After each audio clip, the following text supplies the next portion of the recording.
Hi there, it's Mark and welcome. I'm going to be talking about A Corner of a Foreign Field.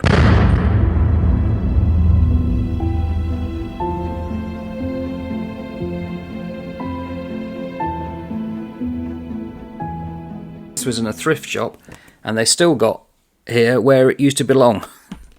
A little village not far from where I live. This was printed in 2012. It looks a bit dated. I thought it was possibly the 80s. Just the style. Lots of photographs, not some pleasant, and although these are men asleep, they're not dead. But there are some pictures in here of dead bodies and so on. And you know, the little I know of World War I poetry and some of the names writ large are because that's what I studied at school. And I know that when I taught in a grammar school in the UK, there were perennial favourites there for the boys. It was a boys' grammar. But, sad to say, potentially glorified war, even though you had something like this. And this is the first one in the book, by John McCrae. In Flanders fields the poppies blow, between the crosses, row on row that mark our place. And in the sky the lark, still bravely singing, fly, scarce heard amid the guns below.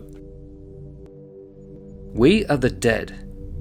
Short days ago we lived, felt dawn, saw sunset glow, loved and were loved, and now we lie in Flanders fields. Take up our quarrel with the foe, to you from failing hands we throw the torch, yours to hold it high. If ye break faith with us who die, we shall not sleep, though poppies grow in Flanders fields. It's a clarion call, and it's not a positive one. The dead want us to carry on or remember.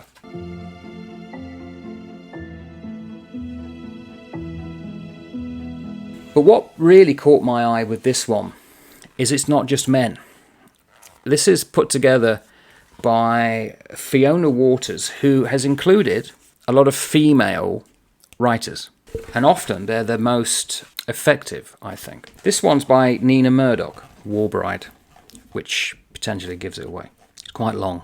There has been wrong done since the world began, that young men should go out and die in war, and lie face down in the dust for a brief span, and be not good to look at any more. It is the old men, with their crafty eyes and greedy fingers and their feeble lungs, make mischief in the world and are called wise, and bring war on us with their garrulous tongues. It is the old men hid in secret rooms, feign wisdom while they sign our peace away, and turn fair meadows into reeking tombs, and passionate bridegrooms into blooded clay. It is the old men should be sent to fight. The old men grown so wise, they have forgot the touch of mouth on mouth in the still night, the tenderness that wedded lovers wot. The dreams that dwell in the eyes of a young bride, the secret beauty of things said and done, the hope of children coming, and the pride of little homes and gardens in the sun. It is the old men that have naught to lose, and naught to pray for but their gasping breath, should bear this ill of the world, and so choose out of their beds to meet their master, death. This is the bitterest wrong the world wide, that young men on the battlefield should rot, and I be widowed who was scarce a bride, while prattling old men sit at ease and plot. That could be written any era. Even now, it's just exceptional. It's the power of limited words, said in a metre and a rhyme, just like we remember lyrics from songs. And they are so fixing themselves in the memory. It's just absolutely amazing.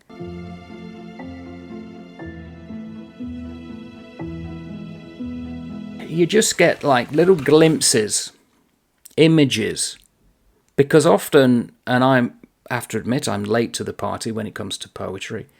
As a young man, it turned me cold. I ignored it, didn't really get it. And I don't profess to be an expert even now.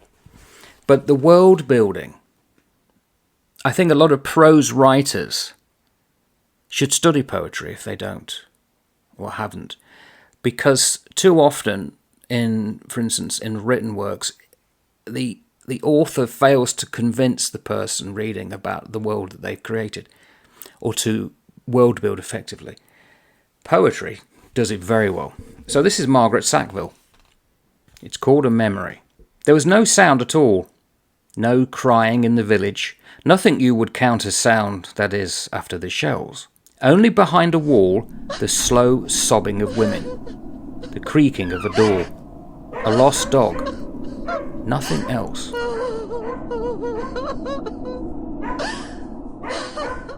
Silence which might be felt. No pity in the silence. Horrible. Soft like blood down all the blood-stained ways. In the middle of the street 2 corpses lie unburied, and a bayoneted woman stares in the marketplace. Humble and ruined folk, for these no pride of conquest, their only prayer, O Lord, give us our daily bread. Not by the battle fires, the shrapnel are we haunted. Who shall deliver us from the memory of these dead?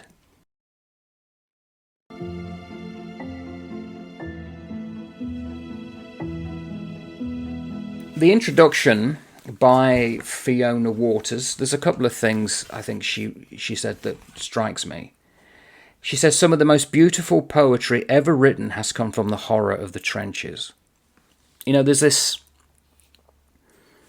Well, it's something that I wonder if it's really true. I think it is.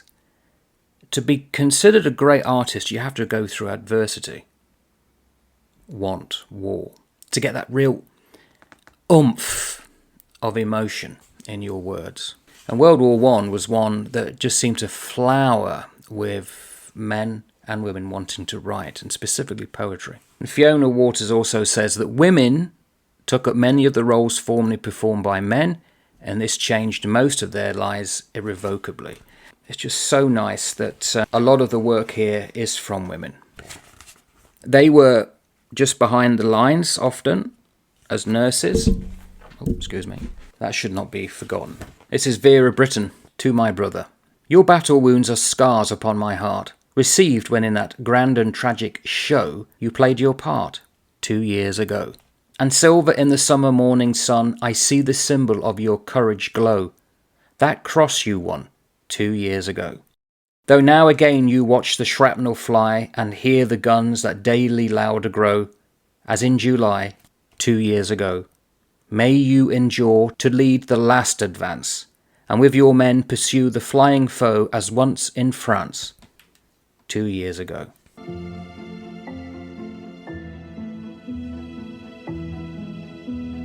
Robert Graves is one of the great poets of World War I.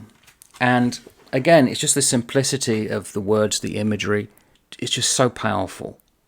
And of course, having done All Quiet on the Western Front, or currently reading it, this really does resonate. It's called a Dead Bosch, and that was obviously the word given to the Germans from the British. To you, who'd read my songs of war and only hear of blood and fame, I'll say, you've heard it said before, war's hell. And if you doubt the same, today I found in Mamet's wood certain cure for lust of blood. Where, propped against a shattered trunk in a great mess of things unclean, sat a dead Bosch. He scowled and stunk, with clothes and face a sodden green, big-bellied, spectacled, crop-haired, dribbling black blood from nose and beard. Exceptional, is it not?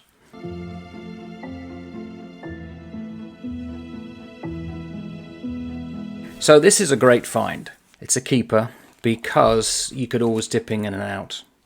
And I wonder if a lot of it would resonate depending on your mood. Mothers, in the still of night have we wept, and our hearts shattered and aching have prayed. In the cold, cold moonlight have we sobbed, and dreamed of what might have been. And our hearts have bled from stabs given unheeding. We are the women who have suffered alone, alone and in silence. Yeah, it's just a reminder of the power of words and the emotions that words give. It's just exceptional. Not for everyone.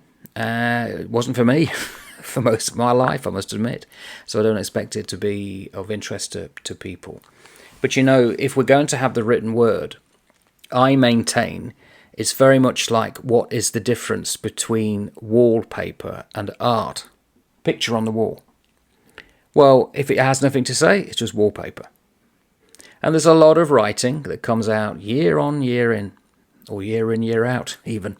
If it has nothing to say, then what's the point? If you don't remember what the main thrust of the story is, then it's not really a story. It's just wallpaper.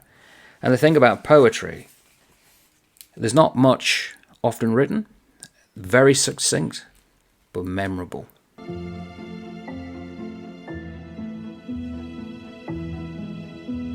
I'll finish off with potentially one of the most famous poems. It's Dulce et Decorum Est by Wilfred Owen.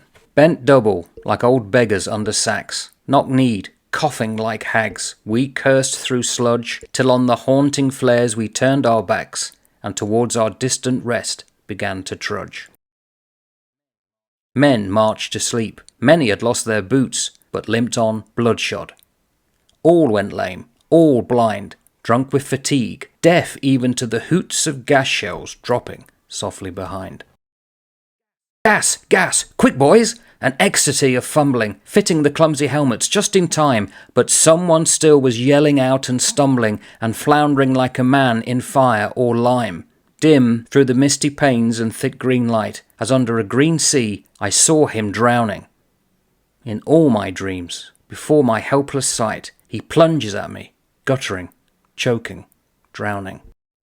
If in some smothering dreams you too could pace behind the wagon that we flung him in, and watch the white eyes writhing in his hanging face like a devil sick of sin, if you could hear at every jolt the blood come gargling from the froth-corrupted lungs, obscene as cancer, bitter as the cud, vile, incurable sores on innocent tongues, my friend, you would not tell with such high zest to children ardent for some desperate glory the old lie, dulce et decorum est pro patria mori.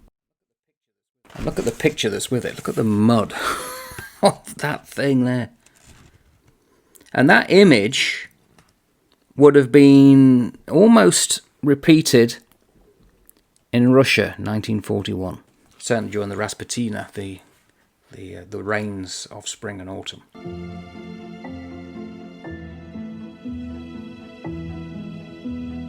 It's an exceptional find, and I'm a happy find, despite the fact it's nothing about happiness. Is it life-affirming? Well, I guess so. It's more important to remember. Clarion call to take on the torch that is mentioned in Flanders Fields. To remember. Otherwise, all their sacrifice was in vain. And I guess perhaps I'm coloured by the fact that I'm ex-military. And although no one in the Navy at that era had to go through the horrors of the trenches, there was still the horror of sinking with oil all around on fire, if the ship had been torpedoed and so on. Not pleasant. And I would rather think kindly of the people that served and died than ignore them. They say you die twice. Your physical death and when people stop talking about you. So something like this keeps their memory alive. And what's beautiful about this imagery, it's all black and white, apart from here.